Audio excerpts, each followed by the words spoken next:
remembered as the Jazz Age, the restless decade, the roaring 20s, the era of wonderful nonsense. But was it something more? A time of growing conflict between those who could accept change and those who would not. Between those whose minds were open to modern ideas and those who clung to fundamental beliefs. Between those who could accept the complexity of the 20th century and tried to cope with it, and those who rejected the new and tried to return to an America that was past. And in the struggle, America frequently became a battleground. November the 11th, 1918, a day of jubilation. The Great War is over. 2 million American soldiers begin the journey home. What sort of America did they leave? What sort of America will they find? What sort of America do they want? They had left an America led by President Woodrow Wilson, spurred on by noble words to a great crusade to make the world safe for democracy. They had been plunged into the most bitter and bloody war in the history of man. A war that cost hundreds of billions of dollars and left over 8 million dead. Now they return to an America changed forever by the experiences of war. The country rejects world leadership and refusing membership in the League of Nations. It attempts instead to go its own way. The nation is granting women the right to vote. America goes dry and embraces a new Puritanism under Prohibition and the Volstead Act. It is an America in which some have gotten very rich from the war, but most have not. Working men are caught in the wartime inflation and the rising cost of living. A rash of strikes occur after the war. Strikes of steel workers seeking a reduction in the 12-hour day they work in the mills. A general strike throughout the entire city of Seattle. In the city of Boston, police find they can no longer support their families on a $21 a week salary. They strike for higher wages and petition to join a union. With the police on strike, the city is defenseless. Hoodlums have a field day. Widespread looting takes place. Governor Calvin Coolidge of Massachusetts says, "There's no right to strike against the public safety by anybody, anytime, anywhere." Coolidge brings in the National Guard. The strikers are fired. Almost a complete new police force is hired. In 3 days, the strike is broken. But these strikes and this agitation at home is connected in the public mind with the revolution taking place in Russia and threatening other countries of Europe. Is America itself in danger of a communist revolution? 2 small communist parties have been started in America. Their members are few. But Americans remember that a handful of dedicated Bolsheviks have overthrown the government of Russia. Fear leads to repression. Repression leads to greater violence. Bombs are found in packages mailed to John D. Rockefeller and other rich men. A massive bomb explodes inside a wagon on Wall Street. 30 people are killed and 100 hurt. The bomb has such force, it not only rips up the street, but wrecks the offices of J.P. Morgan and Company. No one knows who made the bomb, but to many Americans, this can only be the work of radicals.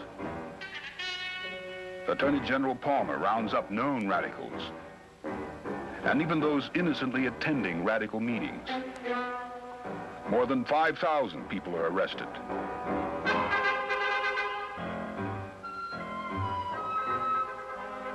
the government tries to deport some of them.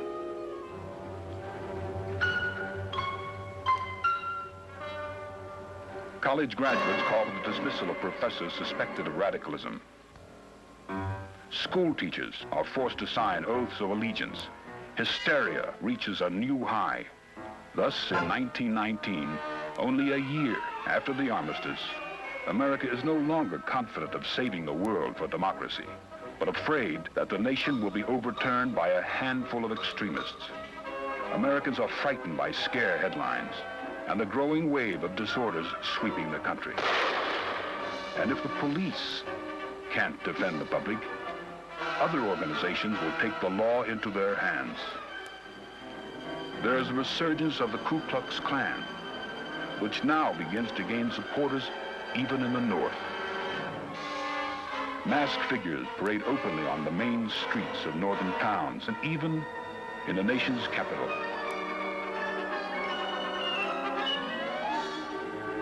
Race riots break out in Washington, Chicago, and other cities.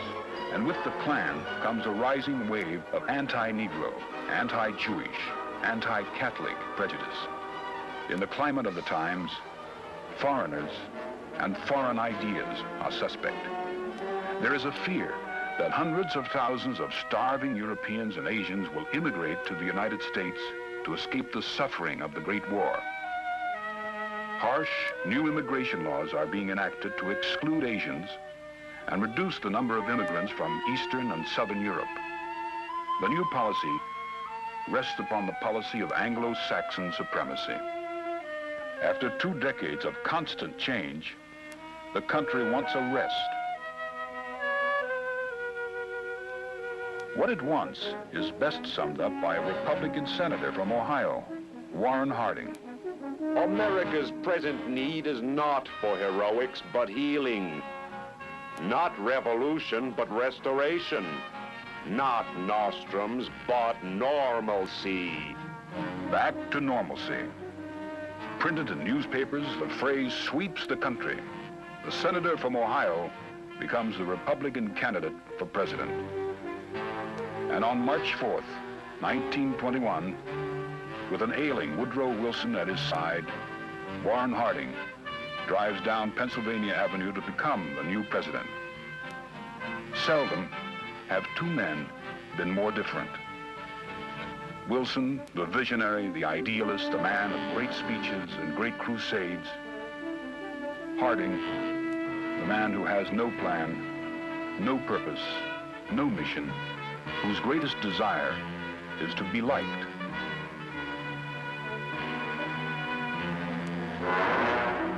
Warren Harding takes the oath of office.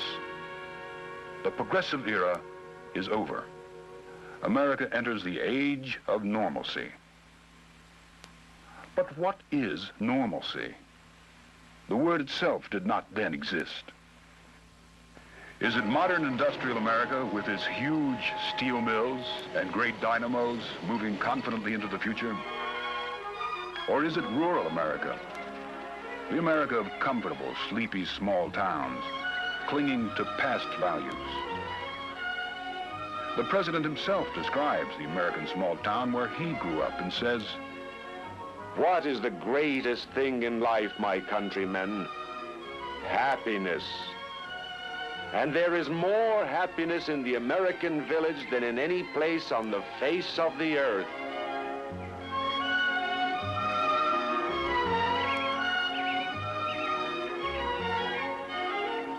But the small town that Harding remembers is changing. The horse and buggy is vanishing, replaced by the automobile. Henry Ford's Model T sells for less than $500, within the budget of most Americans, and is the prized possession of some families who can afford no other luxury. Ask why her family owned a car but not a bathtub, a farmer's wife replies, You can't go to town in a bathtub. Other women agree. We'd rather do without clothes than give up the car. I'll go without food before I see us give up the car. Will Rogers says, Good luck, Mr. Ford. It'll take 100 years to tell whether you've helped us or hurt us. But you certainly didn't leave us like you found us. New towns springing up along America's highways enjoy a new prosperity. The automobile is changing the manners and morals of young America.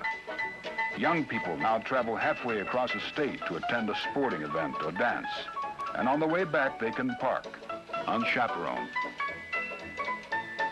Traveling through life faster than their parents, listening to the new invention, the radio, bringing new ideas and new culture.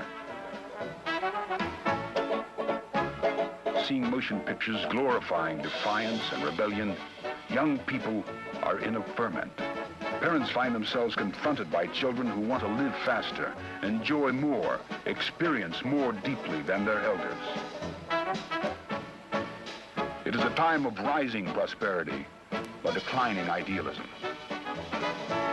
Many of America's most important writers, like F. Scott Fitzgerald and Ernest Hemingway, feel so cut off from their roots, their society, their country, they choose to live abroad.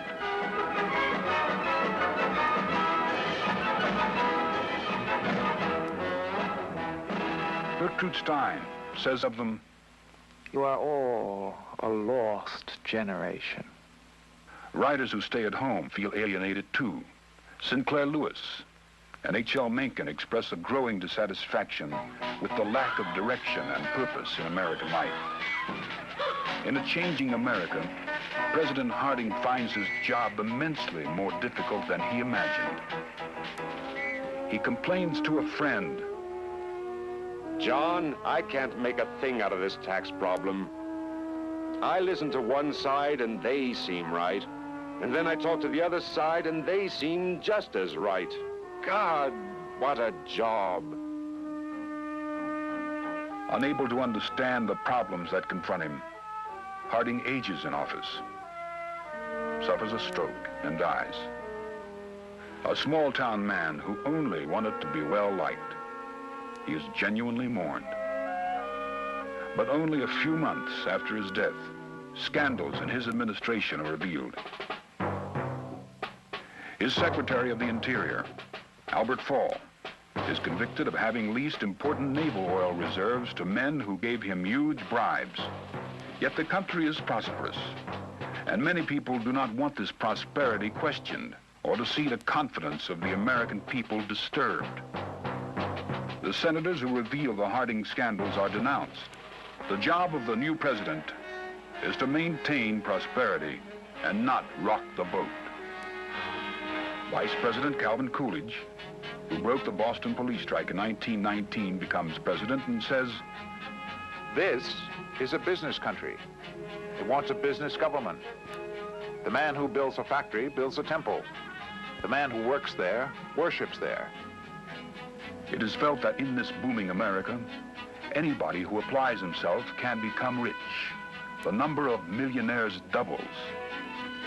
The automobile is stimulating other industries.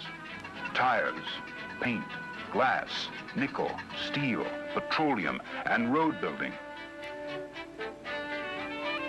Expanding use of electricity is creating labor-saving devices for the housewife, washing machines, vacuum cleaners, refrigerators. Housewives have more time to spend, and many of their husbands are earning more. Yet while the country continues to be prosperous, there are weaknesses in the economy. Much of the prosperity is based on easy credit and installment buying. More and more Americans are mortgaging tomorrow for what they want today. People gambling on the stock market risk their savings, hoping they can get rich quick. Meanwhile, the American farmer is suffering. Spurred on by wartime needs for huge crops, many farmers had borrowed money and taken mortgages to buy marginal land. Now there is no longer a demand for all the food that can be raised. More and more farms are being foreclosed. The president says, The farmers never have made money anyhow. And troubles at home are reflected by danger signals abroad. Defeated Germany as a runaway inflation. In Germany, the mark becomes so worthless, it is used to paper walls or to light stoves.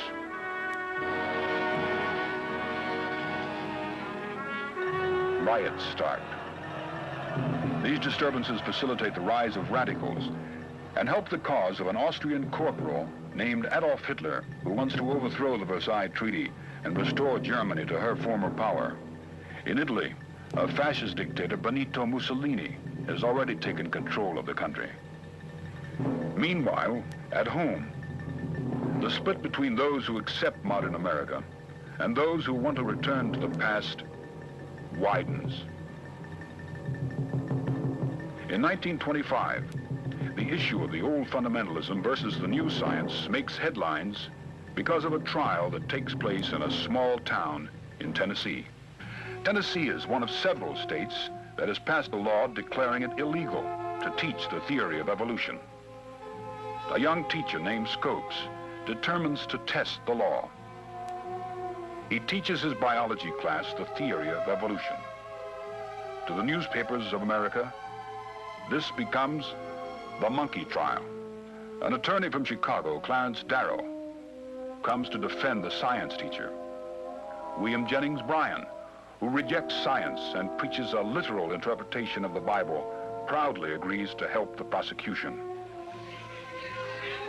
The courtroom is so hot, the judge sometimes moves the proceedings out of doors. In a curious carnival atmosphere, the trial reaches a climax. Clarence Darrow puts William Jennings Bryan on the stand.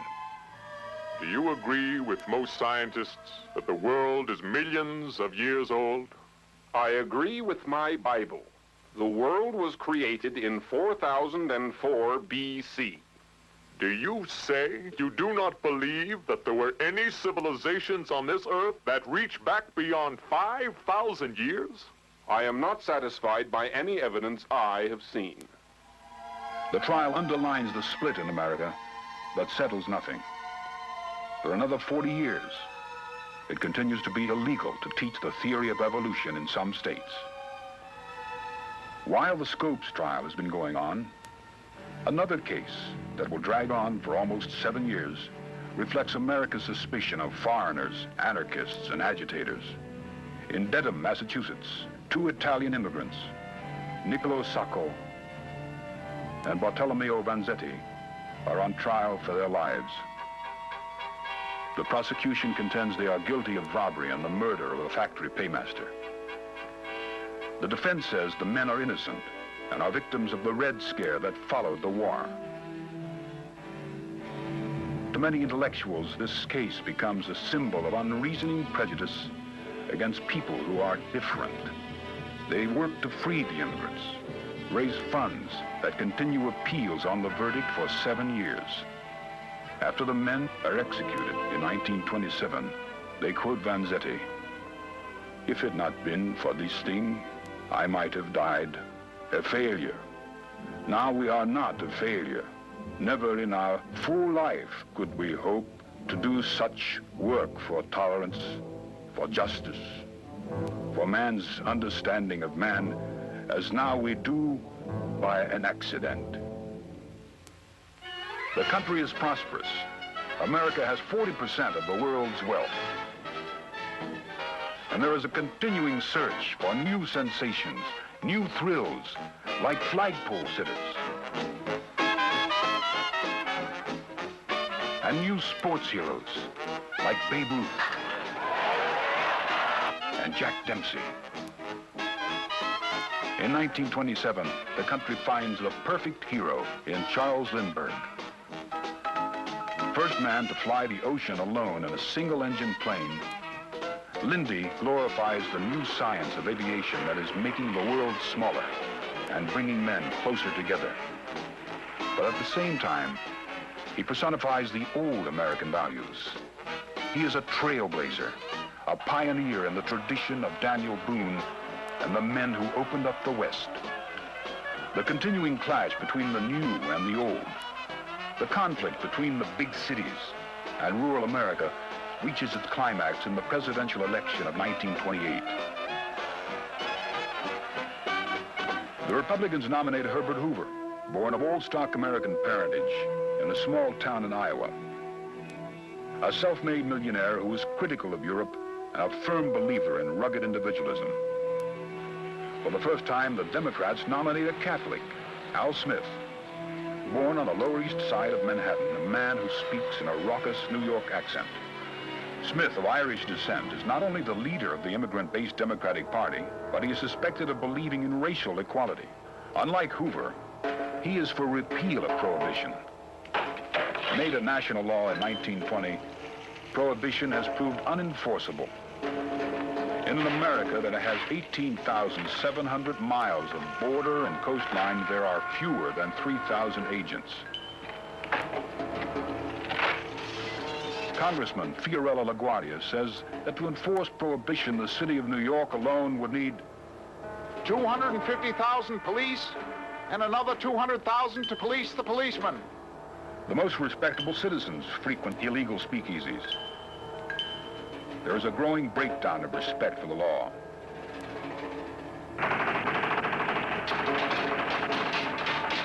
Al Capone, the leading bootlegger and gangster of the day, says, I call myself a businessman. I make money by supplying a need. If I break the law, my customers are just as guilty as I am. Ironically, Capone is never convicted of the murders he and his gang commit. When he finally goes to jail, it is for not paying his income tax. Prohibition and prosperity are the key issues in 1928. Hoover is for continuing the noble experiment, and he promises a chicken in every pot and 2 cars in every garage. Smith carries the 12 largest cities in the nation. To rural America, he seems a symbol of the wicked city. Small-town, rural, Protestant, dry America is overwhelmingly for Hoover. He even carries some of the normally solid Democratic states in the South. As he takes office, Herbert Hoover says, I have no fears for the future of our country. It is bright with hope. But already, there are signs of danger ahead. Stocks are dangerously high, inflated beyond their true worth. Thursday, October 24th, 1929. The market is flooded by a sudden wave of selling orders. Stock prices drop. Millions of shares change hands. The result, a seller's panic. Friday and Saturday, things look a little better. But on Monday, when the market opens, there is another wave of selling. And on Black Tuesday, October 29th, the bottom drops out.